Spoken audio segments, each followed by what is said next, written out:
I fixed a small health issue and uncovered a much bigger lie. I was staring at the little orange pill bottle when my doctor walked back into the exam room with a face I'd never seen him make before. Not concerned, not sympathetic, confused and angry, like someone had just told him his medical license was printed on toilet paper. Dr. Garrison had been my physician for 8 years, had seen me through a broken collarbone, 2 bouts of bronchitis, and the aftermath of my father's death. I'd never seen him look at me like I was a puzzle he couldn't solve. He sat down without the usual small talk, set my file on the desk between us, and asked me a question that made my stomach drop into my shoes. "David, who has access to your food at home?" The question didn't make sense. I'd come in because I couldn't shake what I thought was burnout. For 3 months, I'd been waking up with headaches that felt like someone was driving railroad spikes through my temples. My hands trembled when I tried to hold my coffee mug. I'd lost 15 pounds without trying, and my wife Natalie kept saying I looked gaunt, kept pushing protein shakes and her homemade chicken soup on me. I'd chalked it up to the merger at work, the stress of managing 2 teams instead of 1, the late nights and early mornings. Classic exhaustion. But when I started forgetting simple things, like where I'd parked my car or what day of the week it was, Natalie insisted I see Dr. Garrison. She'd made the appointment herself, driven me here on a Wednesday morning, kissed my cheek in the parking lot, and told me she'd pick me up in an hour. Now the doctor was asking me about my food, and something in his tone made the fluorescent lights seem too bright. "My wife," I said slowly. "Natalie. We live together. She does most of the cooking." Dr. Garrison nodded like I'd confirmed something terrible. He opened my file and turned it toward me, pointing at a row of numbers I didn't understand. "Your blood work came back this morning," he said. "I ran a comprehensive panel because your symptoms suggested either a thyroid issue or possibly early-onset neurological problems. What I found instead was a significant concentration of antifreeze metabolites in your system." The words hit me in waves. Antifreeze, metabolites, system. I knew what antifreeze was, obviously. The bright green stuff you put in cars to keep the engine from freezing or overheating. "I don't understand," I said, and my voice sounded small and distant. "How would that—" "Doctor." Garrison's expression hardened. "Ethylene glycol poisoning. Someone has been putting antifreeze in your food or drinks, David. Based on the levels in your blood and your symptoms, this has been happening regularly for at least 2 to 3 months. You're lucky to be alive. Another few weeks and we'd be talking about permanent kidney damage or worse." The exam room tilted sideways. I gripped the edge of the chair and tried to process what he was saying. Antifreeze, poison, someone. The word someone echoed in my head because Dr. Garrison wasn't saying accident or contamination. He was saying someone, which meant intention, which meant purpose, which meant— I thought about Natalie waiting in the parking lot, probably scrolling through her phone, maybe texting her sister about dinner plans for Friday. Natalie, who'd been my wife for 6 years, who taught 2nd grade and cried during commercials with dogs in them. Natalie, who made me soup. "This has to be a mistake," I said. "There's no way someone would—" But Dr. Garrison was already picking up his phone. "I'm legally obligated to report this," he said. "This is attempted murder, David. I need to call the police, and you need to get to a safe location immediately. Do not go home. Do not tell anyone where you're going. Do you understand?" I didn't understand. Nothing made sense. My hands were shaking worse than they had in weeks, and I realized with creeping horror that the shaking wasn't from stress. It was from poison. Someone had been poisoning me, and my body had been screaming about it for months while I'd blamed spreadsheets and quarterly reports. I'd met Natalie 7 years ago at a friend's wedding.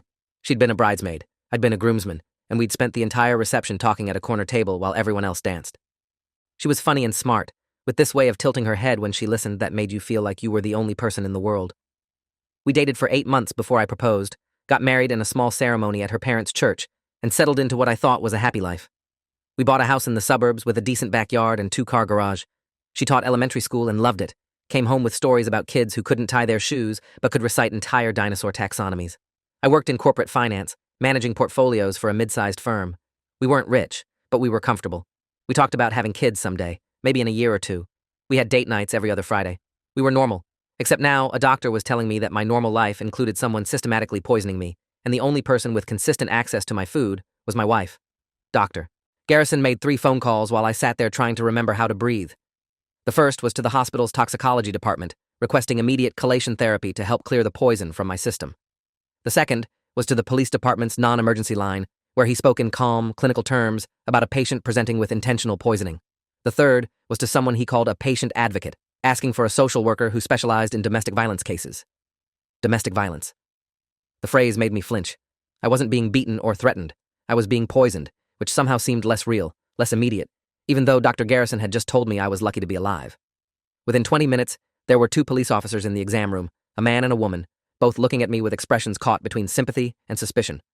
The woman introduced herself as Officer Paulson, 15 years with the department. Her partner was Officer Chen. Wait, no, I need to avoid that name. Her partner was Officer Delgado. They asked me to tell them everything, starting from when my symptoms began. I told them about the headaches that started in late August, right after Labor Day, about the trembling hands and weight loss, about the memory problems and the exhaustion that felt like I was moving through wet concrete, about Natalie's concern, how she'd been taking such good care of me, making sure I ate even when I wasn't hungry, bringing me drinks when I worked late in the home office. Officer Paulson wrote everything down in a small notebook, her pen moving in quick, efficient strokes. Has your wife exhibited any unusual behavior lately? She asked. Any arguments? Financial problems? Changes in routine? I started to say no, that everything had been fine, but then I stopped. There had been small things I'd noticed but dismissed as coincidences or stress on her part too. 3 months ago, Natalie had suddenly become obsessed with life insurance, asking me multiple times if my policy through work was enough, if we should get supplemental coverage.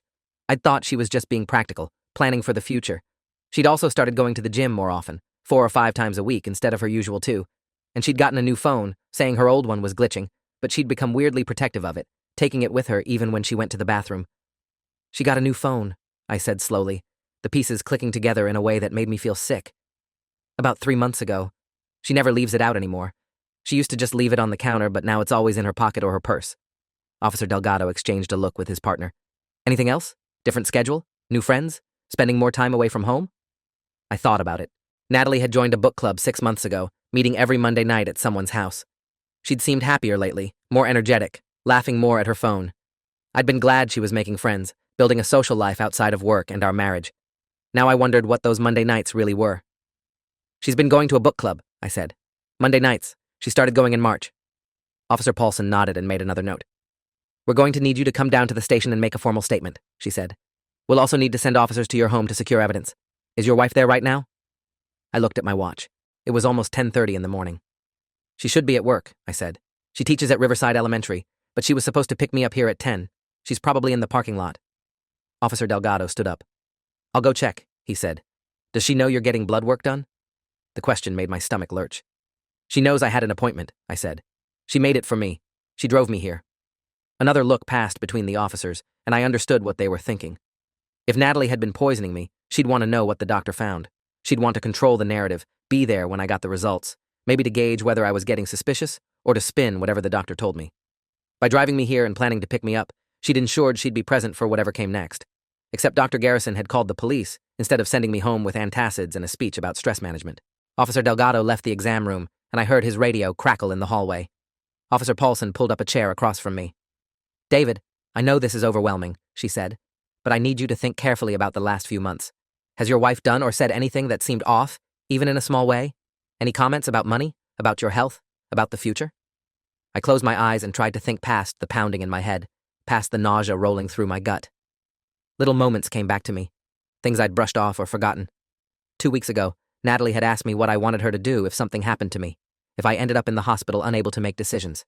She'd framed it as a practical conversation, saying we should have those discussions while we were young and healthy. I told her I trusted her judgment completely, that I'd want her to make medical decisions if I couldn't.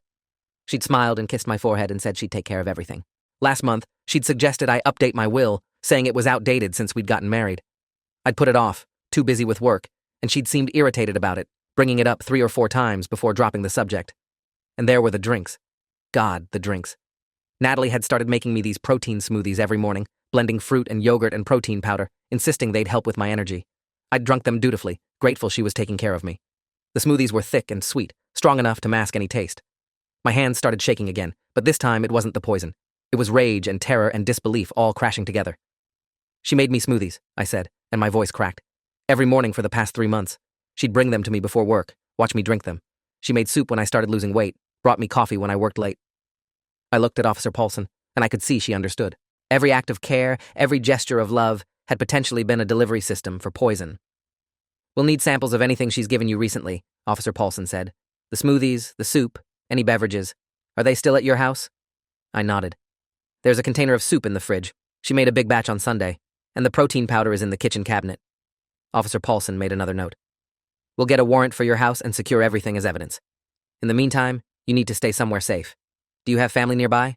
Friends who can take you in? I thought about my brother, Michael, who lived 30 minutes away with his wife and 2 kids. We weren't particularly close, talked maybe once a month, but he'd help if I asked. My brother, I said. I can call him. Officer Paulson nodded. Don't tell him details over the phone. Just ask if you can stay with him for a few days. We'll explain everything when we interview him. Officer Delgado came back into the exam room looking grim. Vehicle matching the wife's description is still in the parking lot, he said. Silver Toyota Camry, license plate ending in 349? I nodded. That was Natalie's car. She's sitting in the driver's seat on her phone. We've got a unit watching from a distance. My heart was hammering so hard I could feel it in my throat. Natalie was out there right now, maybe texting someone, maybe wondering why my appointment was taking so long, maybe planning what to say when I came out, what story to tell about my test results. Officer Paulson stood up. We're going to bring her in for questioning, she said. We have enough probable cause based on the blood work and the doctor's report. But David, I need to be clear with you about something. This investigation is going to get very invasive very quickly. We'll be searching your home, your finances, your wife's phone records, everything. Your life is about to become public in ways you can't imagine. Are you prepared for that? I wasn't prepared for any of this. This morning I'd woken up thinking I had a stress problem. Now I was being told my wife had tried to kill me. But I nodded anyway because what else could I do? I just want to understand why, I said. Doctor. Garrison had been quiet during the police interview, but now he spoke up. David, I'm admitting you to the hospital for chelation therapy. It's a treatment that will help remove the ethylene glycol from your system, but it takes time. You'll need to stay at least 3 to 5 days, possibly longer depending on how your kidneys respond. The good news is that we caught this before permanent damage occurred, but you're not out of danger yet. The idea of staying in a hospital for days felt surreal, but also like a relief. A place where nobody could poison my food, where everything was monitored and controlled. Okay, I said. Whatever I need to do. Officer Paulson handed me a card with her direct number. We'll be in touch later today after we've brought your wife in and secured your home. Don't speak to anyone about this case except your lawyer and us.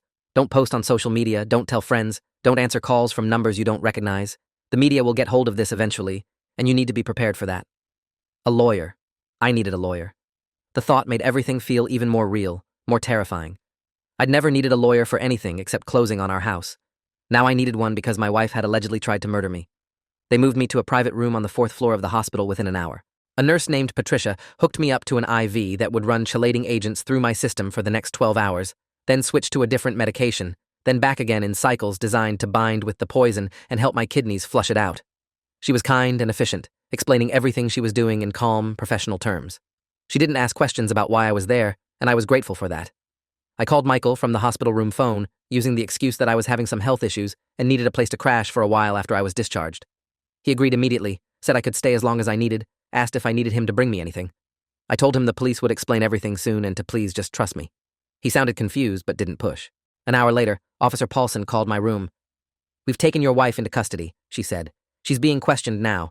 We've also executed a search warrant on your home and removed multiple items for testing, including the soup in your refrigerator, the protein powder, several beverages, and your wife's laptop and phone. We found some things you should know about. My chest tightened. What things? There was a pause on the other end of the line, and I could hear papers shuffling. Your wife's phone contained extensive text message conversations with a man named Gregory Ashford. The messages are sexual in nature and suggest an ongoing affair dating back approximately 8 months. There are also messages discussing your life insurance policy and what she refers to as the plan. We're bringing Mr. Ashford in for questioning as well. The hospital room seemed to tilt. An affair. 8 months. While I'd been working late and trusting her completely, she'd been sleeping with someone else and plotting my death. Who is he? I asked, and I barely recognized my own voice. We're still gathering information, but according to his driver's license, Gregory Ashford is a personal trainer at the gym your wife has been attending. He's 32 years old, no criminal record. We'll know more after we interview him. The gym. All those extra sessions, the new focus on fitness, the happiness I'd attributed to endorphins and friendship.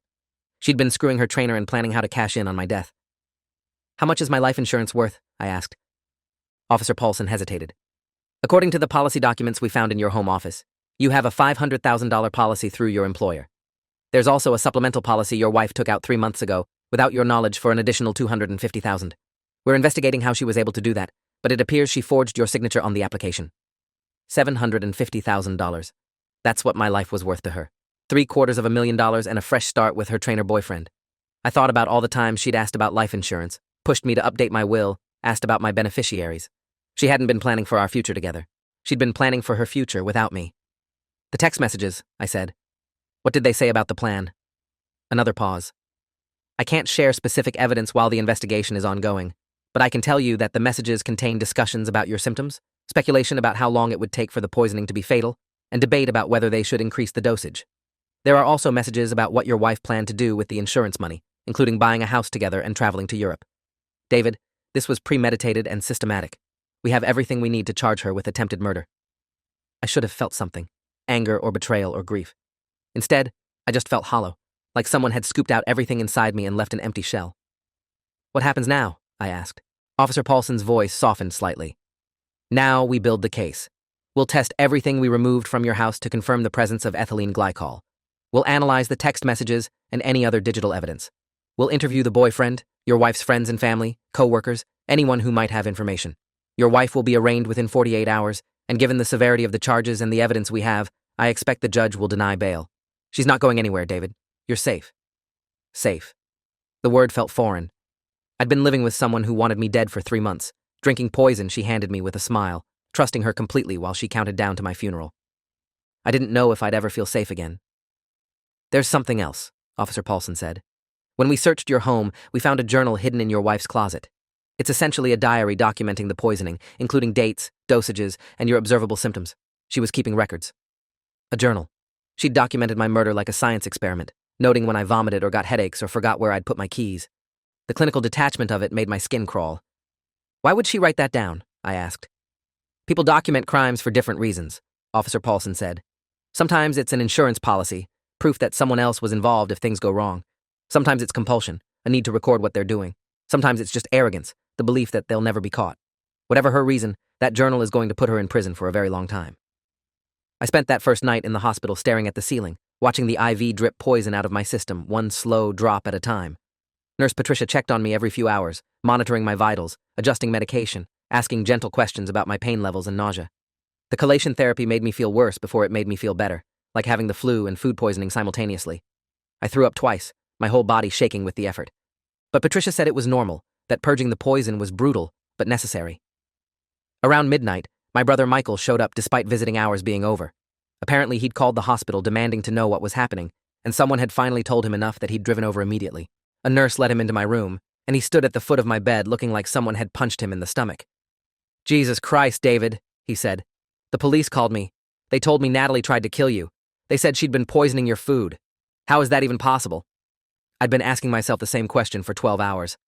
I don't know, I said. I trusted her completely. I never saw it coming. Michael pulled up a chair and sat down hard, running his hands through his hair. I never liked her, he said quietly. I know I never said anything, but she always seemed off to me. Too perfect, you know? Too eager to please. Rachel felt the same way. Rachel was his wife. I'd always thought they were just being overprotective, judging Natalie because she wasn't part of their social circle. Why didn't you say something? I asked, and I couldn't keep the bitterness out of my voice. Michael met my eyes. Because you loved her. Because you seemed happy. Because what was I going to say? Hey, your wife seems too nice. Maybe she's secretly evil. You would have thought I was crazy. Hell, I thought I was just being paranoid. He had a point. If Michael had pulled me aside 2 months ago and suggested Natalie was dangerous, I would have laughed him off. Love made you blind and stupid and trusting.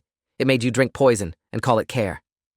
The police said she was having an affair, I said, with her personal trainer. They said she was planning to kill me for the life insurance money.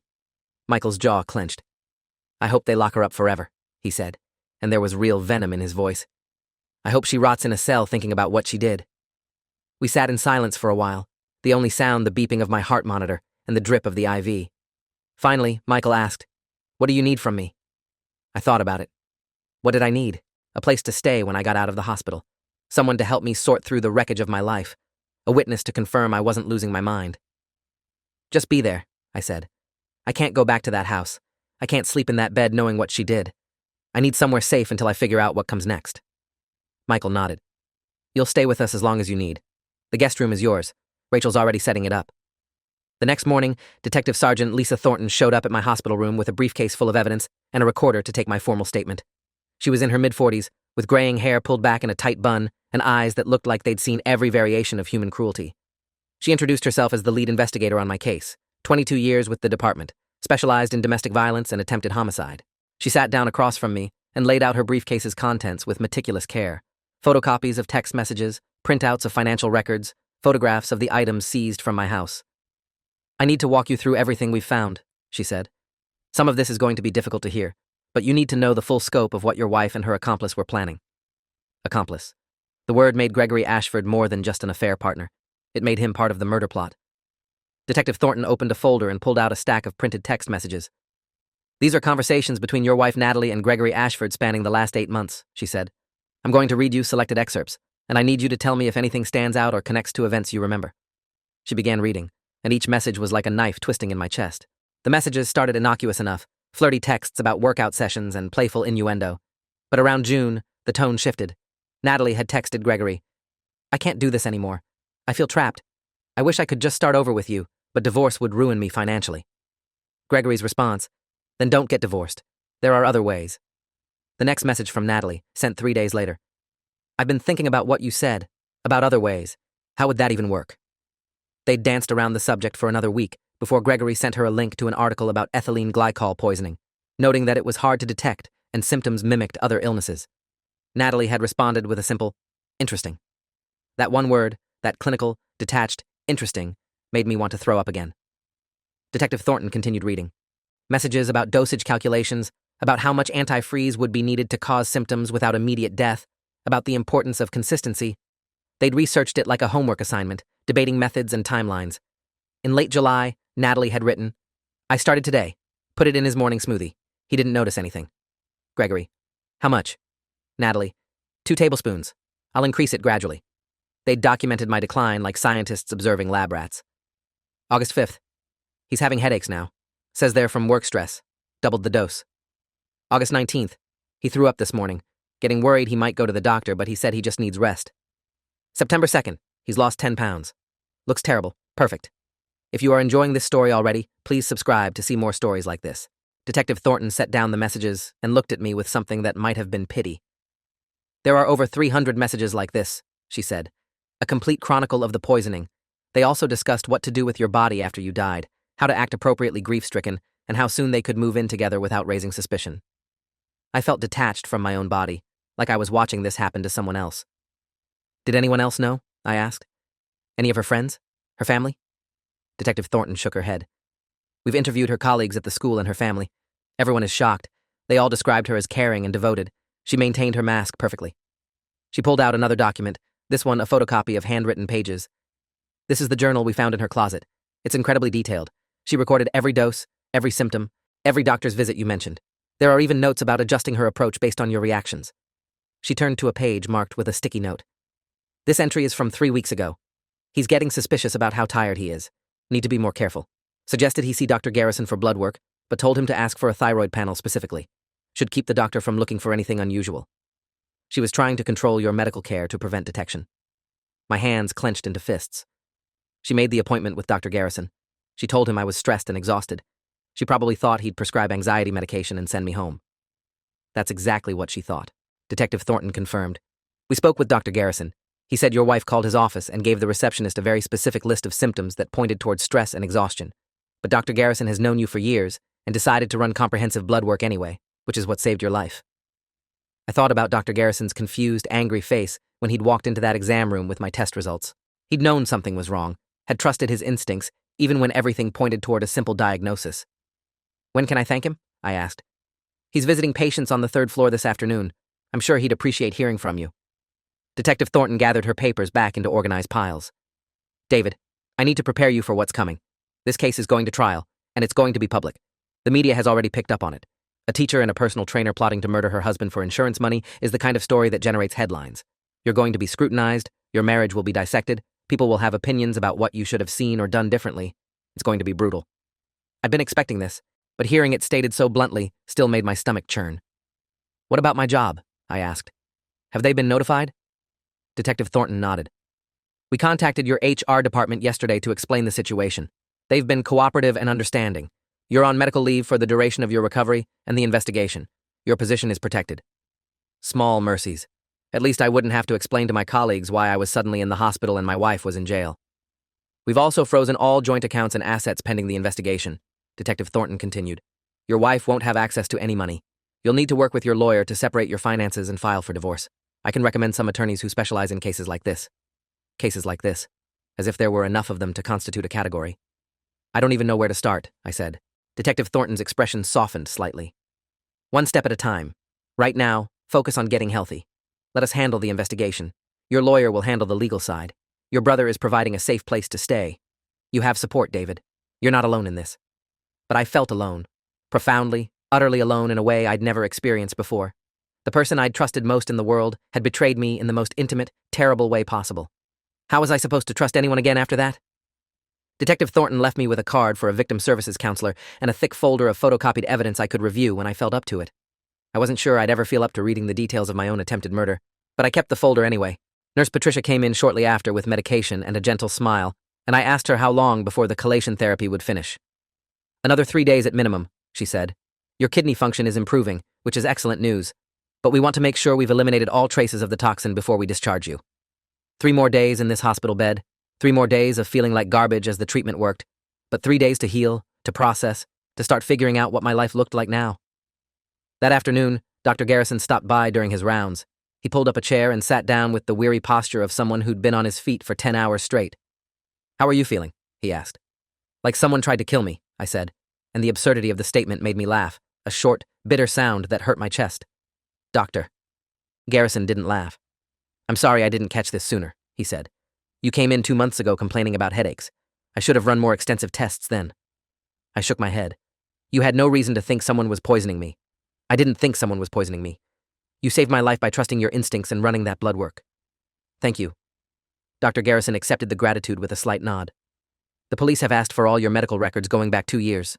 I've provided them, along with my professional opinion about the timeline and effects of the poisoning. You should know that if your wife hadn't brought you in when she did, you probably would have died within 2 to 3 weeks. Your kidney function was already compromised, much longer, and the damage would have been irreversible." The timeline clicked into place. Natalie had made that appointment, had driven me here, had been planning to pick me up. She'd probably expected Dr. Garrison to tell me I was stressed and needed rest, maybe prescribe something for anxiety. Instead, he'd found poison and called the police. She must have been sitting in that parking lot wondering why I was taking so long, maybe texting Gregory to say something had gone wrong. "Do you know what happened after the police took her in?" I asked. "Did she confess?" Dr. Garrison shook his head. "I don't have details about the arrest, but Detective Thornton mentioned your wife lawyered up immediately and isn't talking. The evidence speaks for itself, though. The text messages, the journal, the insurance policies. She doesn't need to confess." I spent the rest of the week in the hospital, getting stronger as the poison left my system. Michael visited every day, bringing me books and magazines and updates about the outside world I wasn't ready to face yet. Rachel came too, bringing homemade cookies that I couldn't eat because my stomach was still too sensitive, but I appreciated the gesture. My nephew and niece made me a get well card covered in crayon drawings of superheroes, which made me cry in a way nothing else had. On Thursday, Detective Thornton called with an update. Gregory Ashford had been arrested and charged as an accomplice to attempted murder. He'd initially denied everything, claimed he and Natalie were just friends, but when confronted with the text messages, he'd broken down and confessed to the whole plot. He claimed it had been Natalie's idea, that she'd seduced him and manipulated him into helping her. He was cooperating with the prosecution in exchange for a reduced sentence. "What does that mean for the case?" I asked. "It means we have 2 sources confirming the conspiracy," Detective Thornton said. "Ashford's testimony combined with the physical evidence and digital records creates an airtight case. Your wife's attorney knows this. They've already approached the prosecutor about a plea deal." A plea deal. Which meant Natalie might avoid trial, might negotiate a lighter sentence. The thought made me angry in a way I hadn't felt before, a white-hot rage that cleared away the numbness and hollow feeling. "I want her to go to trial," I said. "I want a jury to hear what she did." Detective Thornton's voice was carefully neutral. "That's your right as a victim. You can submit a victim impact statement opposing any plea deal. The final decision rests with the prosecutor, but your input matters. However, I should tell you that going to trial means months of proceedings, reliving the trauma repeatedly, testifying in detail about your marriage and the poisoning. It means Natalie's defense attorney will attack your credibility, try to make this about anything except what she did."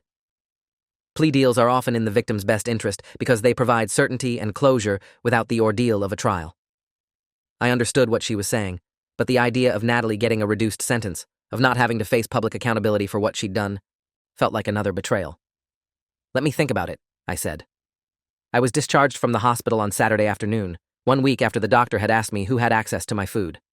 Michael picked me up in his SUV, helped me gather the few belongings I'd accumulated during my stay. I'd lost another 5 pounds, looked gaunt and tired in the bathroom mirror. But I was alive, and my kidneys were functioning, and the poison was out of my system. Small victories. Michael drove me to his house in silence, letting me process. When we pulled into his driveway, Rachel came out to meet us with a hug that lasted longer than necessary. "Welcome home," she said, though it wasn't my home. I didn't have a home anymore. The house I'd shared with Natalie was a crime scene, and even after the police released it, I couldn't imagine living there again. The guest room Rachel had prepared was simple and clean. A queen bed with blue sheets, a dresser, a reading lamp. It looked like a hotel room, impersonal and temporary, which was exactly what I needed. I couldn't handle anything that reminded me of my old life right now. I spent the weekend sleeping and trying to eat small meals that my stomach would tolerate. Michael and Rachel gave me space but checked on me regularly, making sure I had everything I needed. Their kids, blessedly, were staying with Rachel's parents for a few days to give me peace. On Monday, I met with the attorney Detective Thornton had recommended, a woman named Catherine Reeves, who specialized in family law and victim advocacy. She had an office in downtown with floor-to-ceiling windows overlooking the city, and she sat across from me with a legal pad and kind eyes that had probably seen too many broken people. "Tell me what you need," she said, and I realized I didn't know. I needed my life back, but that wasn't possible. I needed to understand why Natalie had done this, but understanding wouldn't change anything. I needed justice, but I wasn't sure what that looked like. "I need to divorce her," I said finally. "I need to separate all our finances. I need to make sure she can't benefit from what she did in any way." Catherine nodded and took notes. "We'll file for divorce immediately on grounds of attempted murder. Given the circumstances, the court will grant it quickly. We'll also petition to have her removed as beneficiary on all your accounts and insurance policies. The forged supplemental policy will be voided due to fraud. You'll retain full ownership of the house and all joint assets. She won't see a penny." "What about the criminal trial?" I asked. Catherine set down her pen. "The prosecutor's office called me this morning. Natalie's attorney has proposed a plea deal, 15 to 20 years in exchange for pleading guilty to attempted murder and conspiracy. No trial, no testimony from you required. The prosecutor is inclined to accept because it guarantees a significant prison sentence without the risk of a jury trial. 15 to 20 years. It sounded like a lot until I did the math. Natalie was 31. She could be out in her mid-40s, still young enough to build a new life. The thought made me sick. "And if we go to trial?" I asked. "She's facing 25 years to life if convicted. But trials are unpredictable. Juries can be sympathetic. Defense attorneys can create reasonable doubt. There's a risk, however small, that she could be acquitted or convicted of a lesser charge." Catherine leaned forward. "David, I've seen a lot of these cases. The evidence against your wife is overwhelming. Her journal alone is damning. The text messages are devastating. Gregory Ashford's cooperation means she has no allies. Any competent jury will convict her. But the process will destroy you. Months of preparation, invasive questions, cross-examination designed to paint you as somehow complicit or negligent. The media circus will be relentless. Is that worth the possibility of a few extra years on her sentence?" I thought about everything Natalie had taken from me. My health, my sense of safety, my ability to trust. I thought about the methodical way she'd documented my suffering, the casual cruelty of perfect when describing my weight loss. I thought about her texting her lover while making me soup she'd poisoned. "I want her to feel what I felt," I said. "I want her to know what it's like to have everything taken away." Catherine's expression was gentle but firm. "Then accept the plea deal. 15 to 20 years in prison will accomplish that. She'll lose her career, her freedom, her relationship with Ashford, her reputation, everything, and you'll get to move forward without the trauma of a trial." She had a point. But there was still a part of me that wanted the public reckoning, wanted everyone to know exactly what Natalie had done, wanted her to have to sit in a courtroom and hear witnesses describe her crimes in detail. "Let me think about it," I said again. Catherine nodded. "Take your time, but the prosecutor needs an answer by the end of the week." I left her office feeling more confused than when I'd arrived. What did justice even look like in a situation like this? What punishment could possibly balance what she'd done? That night, I lay in Michael's guest room and read through the folder of evidence Detective Thornton had given me. The text messages were worse than I'd imagined, full of cruel observations and casual planning. "He's suspicious about the headaches. Need to be more careful. Maybe we should slow down, let him recover a bit so it doesn't seem sudden. Can't wait until this is over and we can be together." They'd treated my murder like an inconvenient but necessary step toward their happy ending. The journal was even worse, clinical and detailed and utterly devoid of emotion. Natalie had recorded everything like a scientist documenting an experiment. Dates, times, dosages, symptoms, observations about my behavior and health. There were notes about my work stress, about arguments we'd had, about moments of intimacy that now felt obscene, knowing what she was doing to me. One entry from September read, "D seems to be getting weaker. Good progress. Insurance paperwork processed. Everything on track." She'd reduced my life to a checklist, my death to a timeline. I wanted to hate her, wanted to feel pure, burning rage. But what I felt instead was grief, enormous and suffocating. Grief for the relationship I'd thought we had, for the person I'd believed her to be, for the future I'd imagined. All of it lies, all of it poisoned from the start. On Wednesday, the story broke publicly. Someone, maybe a clerk at the courthouse or a cop looking for extra money, leaked details to the press. By noon, my name and face were all over the news. "Local man survives wife's poison plot," screamed one headline. Teacher arrested for attempted murder of husband, read another. My phone, which I'd finally turned back on, exploded with notifications. Texts from old friends, calls from reporters, messages from people I hadn't spoken to in years, all wanting details or offering shallow sympathy. I turned it off again and handed it to Michael. Make it stop, I said, and he nodded, taking the phone away. The media attention was worse than I'd anticipated. News vans parked outside Michael's house. Reporters called his landline. Someone got hold of our wedding photos and plastered them across tabloid websites with captions speculating about what signs I'd missed. Armchair psychologists analyzed my relationship on talk shows. People who'd never met me had opinions about my intelligence, my judgment, my culpability, and my own poisoning. Rachel had to threaten legal action to keep reporters away from her kids' school. It was a nightmare, and it was only beginning. Detective Thornton called Thursday afternoon with more news. We've located the source of the antifreeze. Your wife purchased it from an auto parts store 3 months ago, paid cash. The store's security footage shows her making the purchase.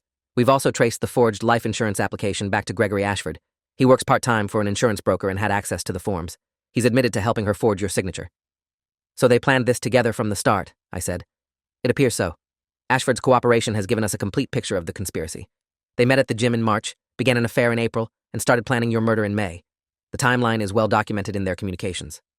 5 months. She'd spent 5 months planning how to kill me while sleeping in our bed, eating meals I'd paid for, accepting my affection and trust. The scope of the deception was staggering. I've decided about the plea deal, I said. I want to refuse it. I want this to go to trial. There was a pause on the other end of the line. Are you sure? Once we reject the plea, the prosecutor moves forward with the full case. There's no going back. I thought about Catherine's warnings, about the media circus, and the invasive questions, and the possibility of failure. But I also thought about Natalie sitting in a cell, about her escaping the full weight of public judgment because of a backroom deal. I'm sure, I said. She documented everything she did to me in that journal. She texted her lover about my symptoms. She deserves to have all of it read aloud in a courtroom where everyone can hear what she is. I need the world to know the truth. Detective Thornton sighed softly. Okay, I'll inform the prosecutor. Trial will likely be scheduled for spring, probably April or May. That gives you time to prepare, but it also means months of this hanging over you.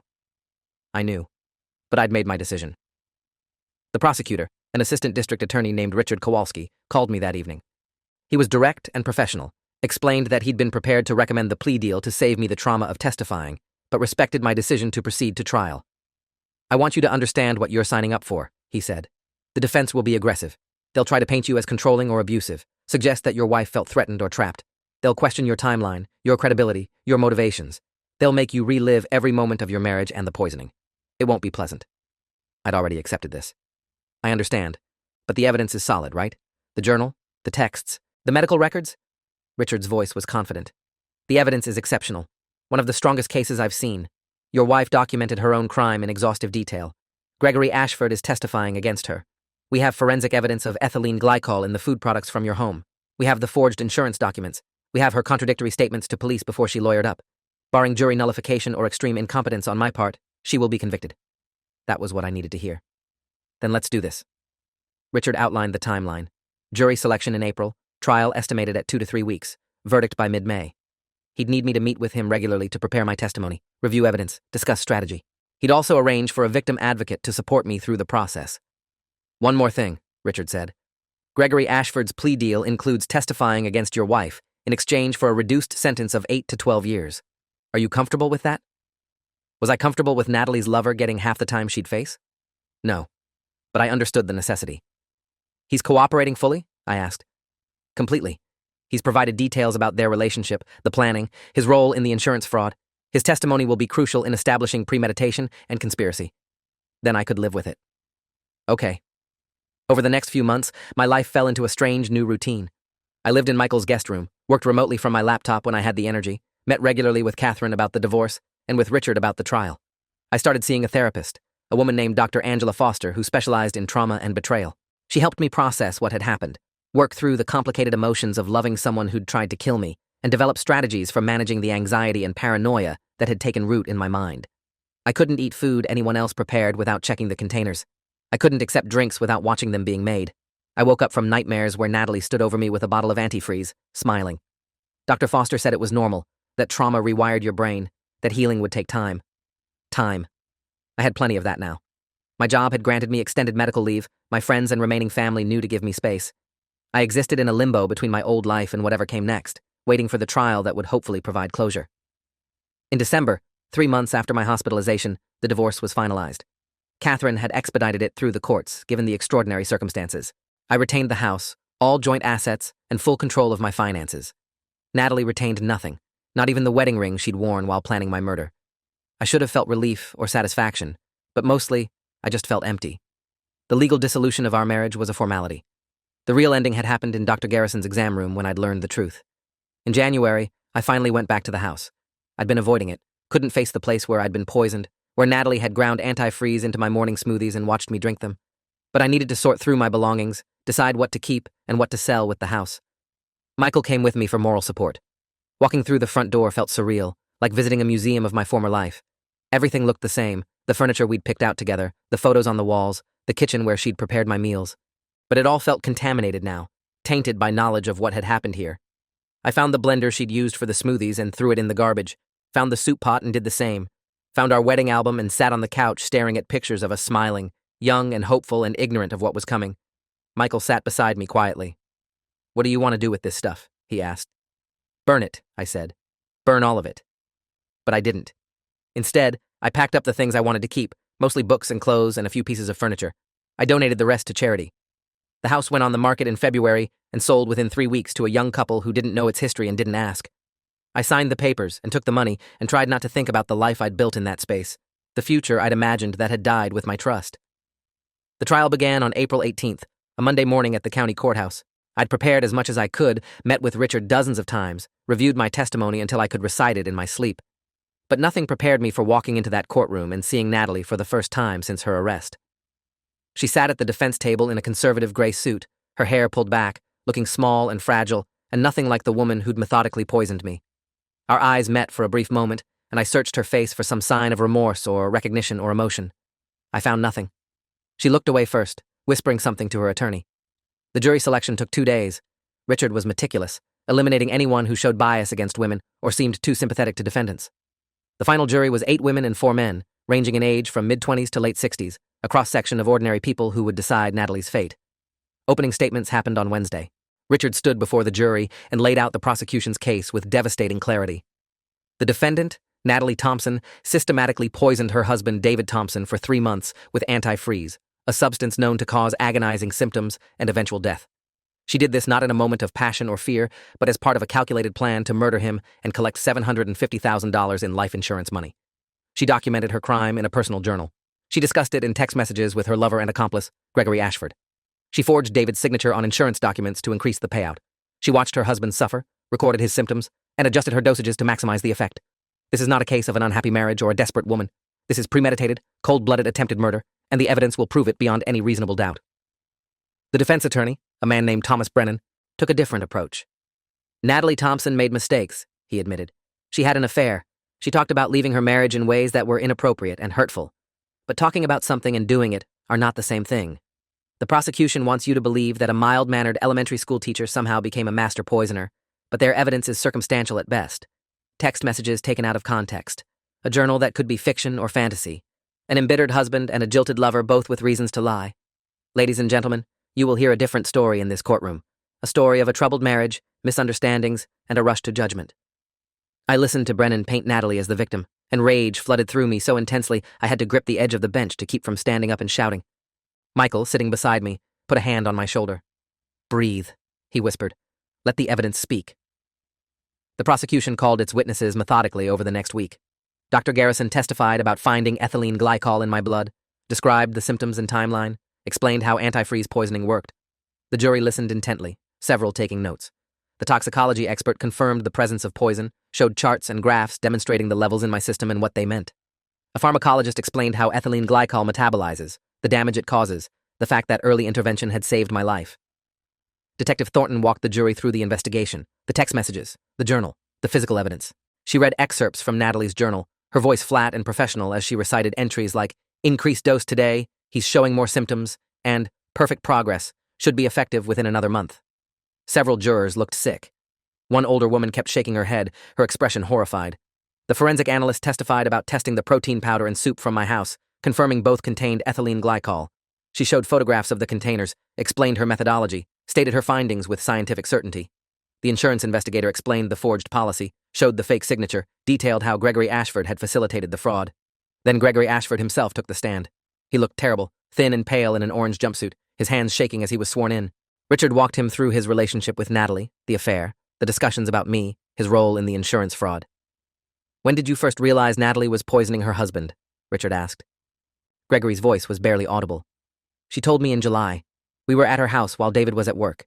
She said she'd started putting antifreeze in his food, that it would look like natural causes, that we could be together after he died. I should have stopped her. I should have gone to the police. Instead, I helped her forge the insurance documents and kept quiet. I'm sorry. I'm so sorry." Thomas Brennan's cross-examination was brutal. "You were having an affair with the defendant, correct? And when that affair ended because she was arrested, you decided to save yourself by lying about her, didn't you?" Gregory shook his head. "I'm not lying. I have the text messages. She wrote everything down. I was there. I know what she did." Brennan pressed harder. "You're getting a reduced sentence in exchange for this testimony. 8 to 12 years instead of 25 to life. That's quite a motivation to say whatever the prosecution wants, isn't it?" Gregory met his eyes. "I'm testifying because it's the truth. I helped her try to kill David. I'm guilty, and so is she. No plea deal changes that." The jury seemed unmoved by Brennan's attacks. The evidence was too strong, too documented, too overwhelming. Finally, on the 8th day of trial, I was called to testify. Walking to the witness stand felt like moving through water, everything slow and surreal. I was sworn in, stated my name, and sat down facing the jury while Richard approached. "Mr. Thompson, can you tell the jury about your marriage to the defendant?" he asked. I'd rehearsed this, knew exactly what to say, but actually speaking the words out loud in front of strangers was harder than I'd anticipated. "I met Natalie 7 years ago. We dated, got married, bought a house together. I thought we were happy. I loved her. I trusted her completely." Richard nodded. "When did you first notice something was wrong with your health?" I described the symptoms, the timeline, my assumption that it was work stress. I described Natalie's care, the smoothies and soup, her encouragement to see Dr. Garrison. I watched the jury's faces as I explained how the person I loved most had used my trust to poison me systematically. Richard introduced exhibits, photographs of me before the poisoning and after, showing the dramatic weight loss, medical records detailing my symptoms, the protein powder container with traces of antifreeze. "How did you feel when you learned your wife had been poisoning you?" Richard asked. I looked at Natalie for the first time since taking the stand. She was staring at the table, her face blank. "Destroyed," I said quietly. "Betrayed in a way I didn't know was possible. She was the person I trusted most, and she was killing me. Every kind gesture was an attempt on my life. Every 'I love you' was a lie. I don't think I'll ever fully recover from that." Thomas Brennan's cross-examination tried to poke holes in my story, suggest I'd somehow deserved suspicion or was exaggerating my symptoms. "Isn't it true you were under significant work stress during this period?" he asked. "Yes, but that didn't cause antifreeze to appear in my blood." "Isn't it possible you're misremembering or conflating events because you're angry about your wife's affair?" "The medical records and text messages aren't my memories. They're facts. You've said you trusted your wife completely, yet you're now asking this jury to destroy her life. Isn't that revenge for her infidelity rather than attempted murder?" I leaned forward, making sure my voice was clear. If she'd just had an affair and left me, I would have been hurt. I would have gotten divorced and moved on. But she didn't do that. She poisoned me. She documented it. She planned my funeral while making my breakfast. This isn't about revenge. It's about justice. Brennan tried for another hour, but he had nothing. My story was consistent because it was true. After I stepped down, the prosecution rested. The defense called character witnesses, Natalie's parents and sister who testified she'd always been kind and gentle, would never hurt anyone. They called colleagues from the elementary school who described her as dedicated and caring, but none of them could explain the journal or the text messages or the antifreeze in my food. Thomas Brennan didn't call Natalie to testify, probably because Richard would have eviscerated her on cross-examination. Closing arguments happened on a Friday. Richard summarized the evidence, reminded the jury of their duty, and ended with a powerful statement. Natalie Thompson poisoned her husband slowly and deliberately, documented every step, and only stopped because a vigilant doctor discovered what she was doing. She is guilty of attempted murder, and the evidence proves it beyond any shadow of doubt. Justice demands accountability. Thomas Brennan made a final plea for reasonable doubt, suggesting the circumstantial nature of some evidence, asking for mercy. But he looked defeated, and the jury looked unmoved. They deliberated for 6 hours. 6 hours of me sitting in the courthouse hallway with Michael and Rachel and Catherine, waiting for 12 strangers to decide whether my suffering mattered.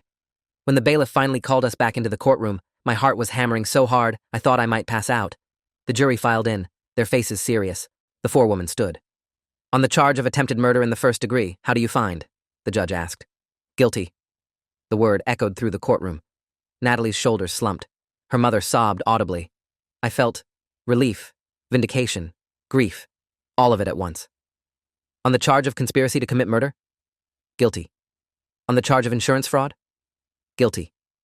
3 for 3. Natalie turned to look at me one final time, and I saw something that might have been regret or anger or fear in her eyes. I didn't care which. She'd made her choices, documented them carefully, and now she'd face the consequences. Sentencing was scheduled for 6 weeks later. In the meantime, Gregory Ashford received his plea deal, 10 years in prison with possibility of parole after 8. Natalie's sentencing hearing was packed with media, victims' advocates, and curious onlookers. The judge allowed me to read a victim impact statement before pronouncing sentence. I'd written and rewritten it a dozen times, trying to capture the enormity of what had been taken from me. When I stood at the podium and looked at Natalie, I kept my voice steady and clear. You took my health, my sense of safety, my ability to trust. You documented my suffering like a science experiment. You planned my funeral while sleeping beside me. You robbed me of years of my life I'll spend in therapy trying to heal from what you did. But you didn't win. I survived. I exposed the truth. And now everyone knows exactly what you are. The judge sentenced Natalie to 28 years in prison, calling her crimes exceptionally cruel and premeditated. She'd be eligible for parole after 23 years, which meant she'd be in her mid-50s before she could apply. It wasn't life, but it was justice. As they led her out of the courtroom in handcuffs, I felt the weight I'd been carrying for 8 months finally begin to lift. I walked out of the courthouse into bright May sunshine, Michael and Rachel flanking me, reporters shouting questions I didn't answer. I'd given my statement in that courtroom, and that was enough. The media would move on to the next scandal eventually. My life would become my own again. It's been a year now since that Wednesday morning when Dr. Garrison asked me who had access to my food. I've moved to a new city, started a new job, slowly rebuilt my life from scratch. I still see Dr. Foster twice a month, still have nightmares occasionally, still check my food compulsively. Some scars don't fully heal, but I'm alive. I'm free. And I know the truth. Natalie is in prison where she belongs, Gregory Ashford is serving his time, and I survived what they tried to do to me. I fixed a small health issue and uncovered a much bigger lie. In the process, I learned that trust is earned, that love can be weaponized, and that sometimes the person who promises to care for you in sickness and in health is the one making you sick. But I also learned that I'm stronger than I thought, that good people still exist, and that justice, however delayed, does eventually arrive. That knowledge, hard-won and painful as it was, might be the most important thing I've ever learned. Thanks for watching till the end. Make sure to subscribe and like to not miss the next story.